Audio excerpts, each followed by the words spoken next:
Hello everyone, कसे आहात? मजेत आहात ना? सगळ्यांना श्री स्वामी समर्थ.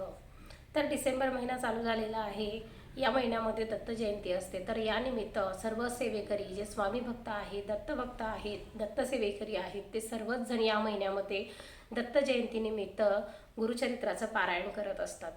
तर कोणीही सेवेकरी ज्याला जेव्हा जमतं तेव्हा आपण गुरुचरित्र पारायण करू शकतो. पण जर ज्याला काही जमत नसेल, पण सगळ्यांबरोबर आपण वर्षातून 2 वेळा तरी गुरुचरित्र पारायण हे आपल्याला करता येतं. एक तर एप्रिल महिन्यामध्ये स्वामी जयंतीनिमित्त आणि नंतर आपल्याला डिसेंबर महिन्यामध्ये दत्त जयंतीनिमित्त हे गुरुचरित्र पारायण सर्वांसोबत करता येते. ज्याला शक्य असेल त्याने केंद्रामध्ये जाऊन देखील पारायण करावे. त्याचं खूप जास्त फळ आपल्याला मिळतं आणि त्याच्याने खूप जास्त ज्या आपल्या मनातल्या ज्या गोष्टी आहेत त्या पटकन साध्य होत असतात असं म्हटलं जातं. असे अनेक सेवेकरांना अनुभव आहेत. तर तुम्हाला जमत असेल तर तुम्ही ह्या महिन्यामध्ये नक्कीच केंद्रात जाऊन जवळपासच्या जिथे सामूहिक गुरुचरित्र पारायण सेवा सुरू होणार आहे त्या कालावधीमध्ये, म्हणजे 20 ते 27 डिसेंबरमध्ये, तिथे तुम्ही नक्कीच जाऊन गुरुचरित्र पारायणाचा लाभ घ्या. तुम्ही त्या सेवेमध्ये सहभागी व्हा. त्याचप्रकारे अनेक दुसऱ्या प्रहराच्याही सेवा दिल्या जातात. तर त्याच्यासाठी नावनोंदणी करावी लागते. तर तुम्हाला त्यामध्ये सेवा घ्यायच्या असतील काही केंद्रामधल्या प्रहराच्या, तर तुम्ही आतापासून नोंदणी करणं हे महत्त्वाचं आहे. तेव्हा आपल्याला वेळेवर त्या सगळ्या सेवा ह्या मिळत असतात. कारण प्रत्येकाला या सेवा हव्याशा वाटत असतात. प्रत्येकाला वाटतं की या कालावधीमध्ये आपल्या हातून स्वामींची सेवा केली जावी किंवा केंद्रामध्ये आपल्या हातून कुठली ना कुठली सेवा ही घडावी, असं प्रत्येक सेवेकऱ्याला वाटत असतं. त्याच्यामुळे आतापासूनच आपल्याला त्या सगळ्या गोष्टींची तयारी करायची आहे.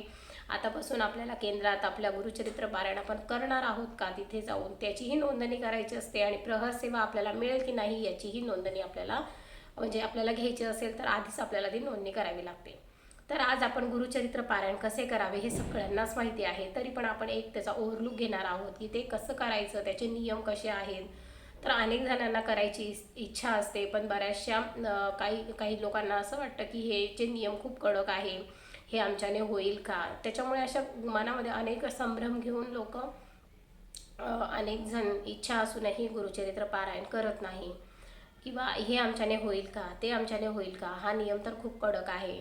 तर बघा, गुरुचरित्र पारायण हे स्त्री पुरुष दोघंही करू शकतात. आता तर आपण बघतो आहे केंद्रामध्ये स्त्री पुरुष सगळ्यात जास्त संख्या स्त्रियांची असते पारायण करण्यामध्ये. घरीही स्त्रियाच जास्त करत असतात देवाचं, धार्मिक गोष्टी. त्याच्यामुळे स्त्रिया या गोष्टीत मागे कशा असतील. त्याच्यामुळे गुरुचरित्र पारायण स्त्रिया देखील करू शकता. विधवा, कुमारिका, जे कोणी व्यक्ती आहे, आजारी, म्हातारं, लहान मुलं सगळेच हे पारायण करू शकतात. त्याचबरोबर त्याचे नियम म्हणाल तर नियम त्याचे तितके म्हटले तितके कडक नाही आहे, नॉर्मल आहे. फक्त आपल्याला आपली जी इच्छा आहे त्याप्रमाणे आपल्या गुरूंसाठी आपण जे जे इच्छित त्यांच्याकडे ते मागतोय पारायण करताना, त्याच्यासाठी आपल्याला 7 दिवस थोडा त्याग करायचा आहे. तर ते इतकं काही अवघड नाही आहे. मनाशी ठरवलं तर सर्व गोष्टी शक्य असतात. काहींचे लहान मुलं घरात असतात, तर लहान मुलांचा टाईम अरेंज करून तुम्ही गुरुचरित्र पारायणाचा वेळ हा ठरवू शकतो. कारण की जो पहिल्या दिवशीचा वेळ असेल तोच आपल्याला 7 दिवस पाळायचा असतो. त्याच्यामुळे लहान मुलं असणाऱ्यांनी तो एक टायमिंग स्वतःचा ठरवून घ्या. ज्यावेळेस मुलं झोपलेले असतील किंवा स्कूलमध्ये गेलेले असतील त्यावेळेस तुम्ही पारायण वाचन करू शकतात. मग 7 दिवस एकच वेळ असावा. 7 दिवस पोथी एकाच जागेवर असावी, तिला हलवायचं नसतं अजिबात. जिथे आपण पहिल्या दिवशी तिची मांडणी केलेली आहे तिथेच तिला वाचायचं असं 7 दिवसापर्यंत. रोज सकाळ संध्याकाळ आरती करायची असते, नैवेद्य दाखवायचा असतो.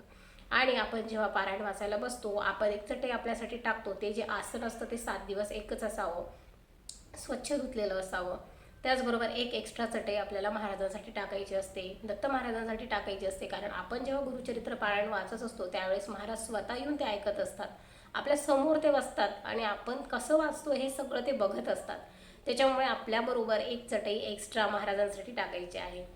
तर अशा पद्धतीने खाण्यापिण्याचे नियम म्हटलं तर खाण्यापिण्याच्या नियमांमध्ये जे अन्नधान्य त्यांनी सांगितलेलं आहे की एकदल डाळ खायची, एकदल धान्य खायचं. बाजरीची भाकरी खाल्ली तर 7 दिवस बाजरीची भाकरच आपल्याला खायची आहे. पोळी खाल्ली तर पोळीच खायची आहे. त्याचबरोबर एकच डाळ आपल्याला 7 दिवस खायची आहे, दुसरी कोणतीच नाही. त्याचबरोबर भाज्यांमध्ये म्हटलं तर वांगी खाणं टाळा, बटाटे खाणं टाळा, ज्याच्याने आपल्याला सुस्ती येईल. म्हणजे भात, तो ज्याला म्हणजे तो सोडू नाही शकत त्याने थोडासा खाल्ला तरी चालतो. अदरवाईज तुम्ही 7 दिवस नाही खाल्ला तरी चालेल. अशा प्रकारे भाताबद्दल आहे.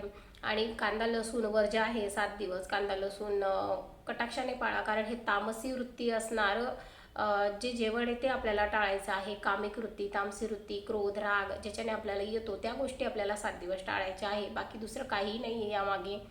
तर तुम्हाला या सगळे नियम पाळायचे आहेत, जे खूप सोपे आहे, अवघड नाही आहे. परांना आपल्याला सेवन करायचं नाही आहे, दुसऱ्याच्या घरचं अजिबात जेवायचं नाही आहे, बाहेरचं आपल्याला खायचं नाही आहे. कधी तशी वेळच आली, समजा आपल्याला अचानकपणे असा काही प्रसंग आला की खावंच लागलं, तर तिथे आपल्याला 10-20 रुपये त्याच्याबद्दल देऊन द्यायचे आहेत. अशा प्रकारे आपल्याला 7 दिवसामध्ये हे छोटे आणि साधे सोपे नियम पाळून गुरुचरित्र पारायण करायचं आहे. त्याचबरोबर आपल्याला रोज रात्री झोपताना आपलं एकच आसन ठेवायचं आहे. झोपताना जागा आपल्याला तीच ठेवायची आहे. खाली झोपता आलं तर चांगलीच गोष्ट आहे, कारण की 7 दिवस आपल्याला आपले जे सुविधा आहे त्या आपल्याला सोडायच्या असतात. कारण आपण इतर वेळेस सगळ्या सुविधांचा लाभ घेतो, पण या 7 दिवसात आपल्याला या सगळ्या सुविधा सोडून फक्त देवाचं नामस्मरण करत राहायचं आहे. स्वामींचं नामस्मरण दिवस रात्र करायचं आहे. कुठल्याही गोष्टी वाईट ऐकायच्या नाही आहे, बोलायच्या नाही आहे, कुणालाही अपशब्द बोलायचे नाही आहे. दिवस रात्र आपल्याला स्वामींचं स्मरण करायचं आहे, दत्त महाराजांचं स्मरण करायचं आहे. अशा प्रकारे 7 दिवस हे सात्विक आपल्याला घालवायचे आहे. मांसाहार तर अजिबातच नाही आहे, तो तर सगळ्याच ठिकाणी वर्ज्य असतो, कुठल्याही पारायण असो, कुठलंही काही असो. त्याच्यामुळे या छोटे सोपे नियम आहे ते तुम्हाला पाळायचे आहे. एखाद्याला सांधेदुखी आहे, शुगर आहे, ते म्हणतात की आम्हाला काही खाल्ल्याशिवाय आम्ही बसू नाही शकत. तर जे आजारी आहे त्यांना खरंच जेन्युइन प्रॉब्लेम आहे, त्यांनी ते नाश्ता वगैरे करून पण ते वाचायला बसू शकतात. कारण की त्यांच्या शरीराचा प्रॉब्लेम असल्यामुळे त्यांना या गोष्टी महाराजही जाणून घेतील.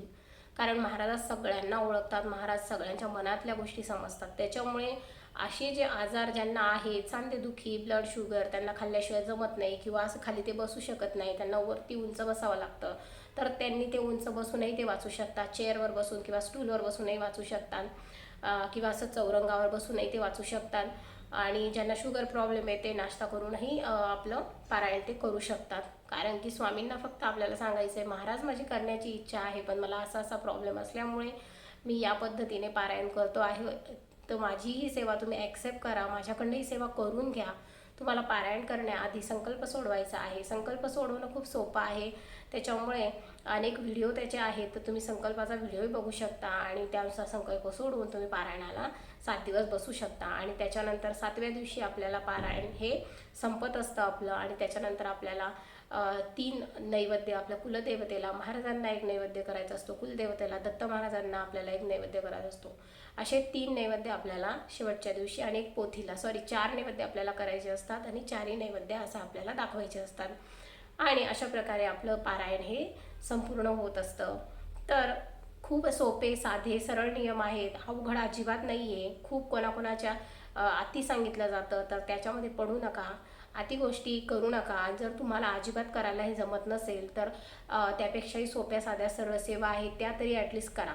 कारण की गुरुचरित्र पारायण करणं जेव्हा स्वामींच्या मनात असतं तेव्हाच आपल्याकडनं ते घडत असतं. पण जर आपल्याला शक्य नाही आहे तर स्वामी सारामृताचे पारायण तुम्ही करू शकतात. आतापासून करायला लागा, म्हणजे तुमच्या 11-21 पारायणं होतील. जितके तुमच्या मनात असतील, तुम्ही जितके करू शकता ते तुम्ही करा.